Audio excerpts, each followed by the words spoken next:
L'Exode, chapitre 14. L'Éternel parla à Moïse et dit : Parle aux enfants d'Israël, qu'ils se détournent, et qu'ils campent devant Pi-Hahiroth, entre Migdol et la mer, vis-à-vis de Baal-Tséphon. C'est en face de ce lieu que vous camperez, près de la mer. Pharaon dira des enfants d'Israël : Ils sont égarés dans le pays. Le désert les enferme. J'endurcirai le cœur de Pharaon, et il les poursuivra. Mais Pharaon et toute son armée serviront à faire éclater ma gloire, et les Égyptiens sauront que je suis l'Éternel. Et les enfants d'Israël firent ainsi.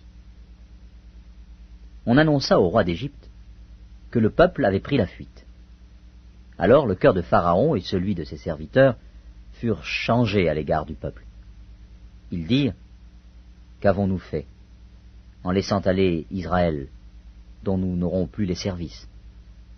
Et Pharaon attela son char, et il prit son peuple avec lui. Il prit 600 chars d'élite, et tous les chars de l'Égypte. Il y avait sur tous des combattants. L'Éternel endurcit le cœur de Pharaon, roi d'Égypte, et Pharaon poursuivit les enfants d'Israël. Les enfants d'Israël étaient sortis la main levée. Les Égyptiens les poursuivirent, et tous les chevaux, les chars de Pharaon, ses cavaliers et son armée, les atteignirent campés près de la mer, vers Pi-Hahiroth, vis-à-vis de Baal-Tséphon. Pharaon approchait. Les enfants d'Israël levèrent les yeux, et voici, les Égyptiens étaient en marche derrière eux. Et les enfants d'Israël eurent une grande frayeur, et crièrent à l'Éternel. Ils dirent à Moïse : N'y avait-il pas des sépulcres en Égypte, sans qu'il fût besoin de nous mener mourir au désert ? Que nous as-tu fait en nous faisant sortir d'Égypte ? N'est-ce pas là ce que nous te disions en Égypte ? Laisse-nous servir les Égyptiens, car nous aimons mieux servir les Égyptiens que de mourir au désert. Moïse répondit au peuple : Ne craignez rien, restez en place, et regardez la délivrance que l'Éternel va vous accorder en ce jour. Car les Égyptiens que vous voyez aujourd'hui, vous ne les verrez plus jamais. L'Éternel combattra pour vous, et vous, gardez le silence. L'Éternel dit à Moïse : Pourquoi ces cris ? Parle aux enfants d'Israël, et qu'ils marchent. Toi, lève ta verge, étends ta main sur la mer, et fends-la. Et les enfants d'Israël entreront au milieu de la mer, à sec.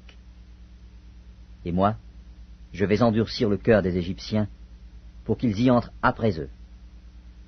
Et Pharaon et toute son armée, ses chars et ses cavaliers, feront éclater ma gloire. Et les Égyptiens sauront que je suis l'Éternel, quand Pharaon, ses chars et ses cavaliers auront fait éclater ma gloire. L'ange de Dieu, qui allait devant le camp d'Israël, partit et alla derrière eux. Et la colonne de nuée qui les précédait partit et se tint derrière eux. Elle se plaça entre le camp des Égyptiens et le camp d'Israël.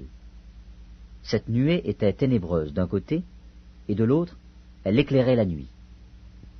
Et les deux camps n'approchèrent point l'un de l'autre pendant toute la nuit. Moïse étendit sa main sur la mer, et l'Éternel refoula la mer par un vent d'Orient qui souffla avec impétuosité toute la nuit. Il mit la mer à sec, et les eaux se fendirent. Les enfants d'Israël entrèrent au milieu de la mer à sec, et les eaux formaient comme une muraille à leur droite et à leur gauche. Les Égyptiens les poursuivirent, et tous les chevaux de Pharaon, ses chars et ses cavaliers, entrèrent après eux au milieu de la mer. À la veille du matin, l'Éternel, de la colonne de feu et de nuée, regarda le camp des Égyptiens, et mit en désordre le camp des Égyptiens.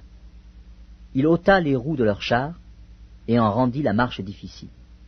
Les Égyptiens dirent alors : Fuyons devant Israël, car l'Éternel combat pour lui, contre les Égyptiens. L'Éternel dit à Moïse : Étends ta main sur la mer, et les eaux reviendront sur les Égyptiens, sur leurs chars et sur leurs cavaliers.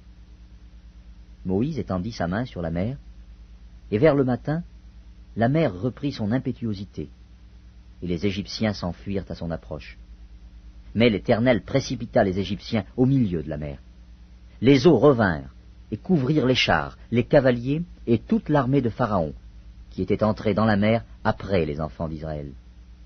Et il n'en échappa pas un seul.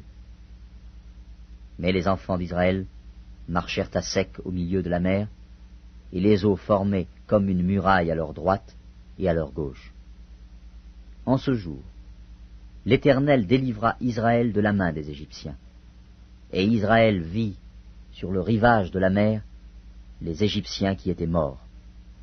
Israël vit la main puissante que l'Éternel avait dirigée contre les Égyptiens, et le peuple craignit l'Éternel, et il crut en l'Éternel et en Moïse, son serviteur.